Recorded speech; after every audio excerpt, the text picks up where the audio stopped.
বন্ধুরা তোমরাও ওইভাবে বানায় খাইও আম শক্ত। ও ঠাকুমা এই দিয়ে কি বানাবা?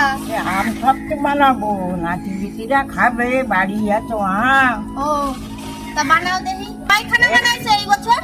10 খান হয়ে গেছি। আমাকে সবার জন্য হবে না তো? হবে, আমাকে তো হবে। ও ঠাকুমা আজকে কি শুকাবে নে? কবে নেই, রোদ্দুর আছে তো, খালি কালকে আবার হবে তো রোদ্দুর, হয়ে যাবে। ও ঠাকুমা ওই সামনের বাড়ি জেঠিকে দেখেছিলাম আম জ্বালায় দেয়, তুমি জ্বালায় দিবা না? ওরে আজকে আর জ্বালাবো না, বেরিয়ে গেছে। ও ঠাকুমা স্বাদ কোনটাই ভালো হবে না, জ্বালায় দিলি? না জ্বালালি ভালো স্বাদ হবে আম খেতে।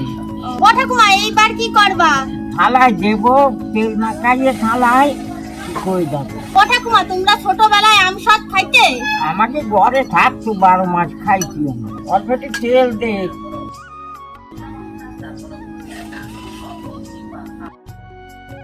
এইভাবে দিবি, দিয়ে রোদ্দুরে দিবি, শুকোয় যাবে।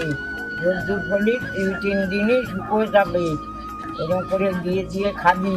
বন্ধুরা তোমরাও ওইভাবে বানায় খাইও আম শক্ত, সুন্দর জিনিস। প্লেটে দেয়া গেছে, এখন রোদ্দুরে দেবো, শুকোবে।